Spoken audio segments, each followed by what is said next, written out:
അങ്ങനെ ഞങ്ങൾ ജനീവയിലെ ചെറിയ ചെറിയ സ്ട്രീറ്റുകളിലെല്ലാം ഞങ്ങളിങ്ങനെ ഓടിച്ചാടി നടന്ന് വീഡിയോസ് എടുക്കാൻ കേട്ടോ. നല്ല രസമുണ്ടായിരുന്നു. എനിക്കിങ്ങനെ വീഡിയോസ് എടുത്ത് ഇങ്ങനെ നടക്കണേക്കാൾ ഇഷ്ടം എനിക്കിങ്ങനെ കാഴ്ചകൾ കണ്ട് നടക്കുന്നത്. പക്ഷേ ഇത് നമ്മൾ കുറച്ച് നാൾ കഴിഞ്ഞ് എടുത്ത് നോക്കുമ്പോൾ നല്ലതല്ലേ, അതിന് വേണ്ടിയിട്ട് കുറച്ച് വീഡിയോസൊക്കെ ഇങ്ങനെ എടുത്ത് വെക്കാമെന്ന് വിചാരിച്ചേട്ടാ. എന്തായാലും ഞങ്ങൾ ഇങ്ങനെ കുറച്ചങ്ങനെ നടന്ന് കുറച്ച് കാഴ്ചകളൊക്കെ കണ്ടതിന് ശേഷം ഇവിടെ പാർക്കിങ്ങിൻ്റെ കുറച്ച് ഇഷ്യൂസ് ഉള്ളതുകൊണ്ട് തന്നെ നമ്മൾ വണ്ടി അങ്ങനെ എടുക്കണേ വെച്ചാൽ എടുത്തെല്ലായിടത്തേക്ക് പോകാമെന്നുള്ളൊരു മൈൻഡ് ഞങ്ങൾക്ക് ഉണ്ടായിരുന്നില്ല. ഞങ്ങൾ എവിടെയെങ്കിലും ഒന്ന് പാർക്ക് ചെയ്തിട്ട് കുറച്ച് നടന്ന് അത് കഴിഞ്ഞ് തിരിച്ച് അവിടേക്ക് തന്നെ വന്നിട്ട് വണ്ടി എടുത്തിട്ട് തിരിച്ച് റൂമിൽ പോകാമെന്ന് വിചാരിച്ചിട്ട് ഞങ്ങൾ മുന്നോട്ട് പോകണത് കേട്ടോ. അപ്പോൾ ഞങ്ങളിങ്ങനെ കുറച്ച് അതിൻ്റെ സ്ട്രീറ്റുകൾ കാര്യങ്ങളൊക്കെ കണ്ട് അങ്ങനെ ഞങ്ങൾ കുറേ നടന്നു കഴിഞ്ഞപ്പോൾ കുറച്ച് അങ്ങോട്ട് ദൂരെയായിട്ട് ഒരു ലേക്ക് എന്തോ ഒരു സംഭവം കാണുന്നത് കണ്ടു. അങ്ങനെ ഞങ്ങൾ അവിടേക്ക് ലക്ഷ്യമായിട്ട് ഇങ്ങനെ നേരെ നടന്നു കേട്ടോ.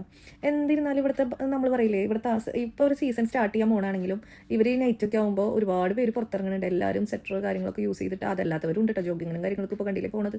അവർ അങ്ങനെ അവരുടെ രീതിക്ക് അവർ പോകുന്നുണ്ട്. പക്ഷേ പല ടൈപ്പ് ഇപ്പോൾ നമ്മളിപ്പോൾ നോർമൽ ഇപ്പോൾ നമ്മൾ യു എയിലുള്ളവർക്ക് ഞങ്ങൾക്ക് സീസൺ വരണത് ഒരു 5-6 മാസം തണുപ്പ് സീസൺ ആണെങ്കിൽ കൂടി ഭയങ്കര എക്സ്ട്രീം തണുപ്പിലേക്കൊന്നും നമ്മൾ എത്താറില്ലല്ലോ. അപ്പോൾ ഞങ്ങളിങ്ങനെ ആ ഒരു നോർമൽ ലൈഫിൽ കണ്ട് വന്നിട്ടുള്ള വസ്ത്രധാരണം പോലും അല്ല. അവർ നല്ല രസമുണ്ട് കാണാനായിട്ട് കേട്ടോ. എന്തായാലും അതെനിക്ക് ഇഷ്ടപ്പെട്ടു. അങ്ങനെ ഞങ്ങൾ ഈ ലേക്കിൻ്റെ ആ ഭാഗം ലേക്കാണോ അതോ ഇനി വേറെ എന്തെങ്കിലും സെറ്റപ്പ് ആണോ എന്നൊന്നും നമുക്കറിയില്ല. അങ്ങനെ ഞങ്ങൾ ഇവിടെയൊക്കെ എല്ലാവരും അടിച്ച് പിറക്കി അവിടെ നിന്ന് ഇങ്ങനെ കാഴ്ചകളൊക്കെ കണ്ട് ഇനി ഇവിടെ നിന്ന് പെട്ടെന്ന് പാക്ക് ചെയ്തിട്ട് ഹോട്ടലിലെത്താമെന്ന് തീരുമാനിച്ചു. ഭക്ഷണം കുറച്ച് നേരത്തെ കഴിച്ചതുകൊണ്ട് തന്നെ വലിയ വിശപ്പൊന്നും ഉണ്ടായിരുന്നില്ല.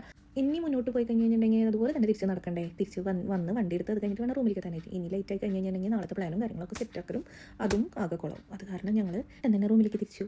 ഇനി അടുത്ത വീഡിയോയിൽ നാളത്തെ വിശേഷങ്ങൾ കാണാം.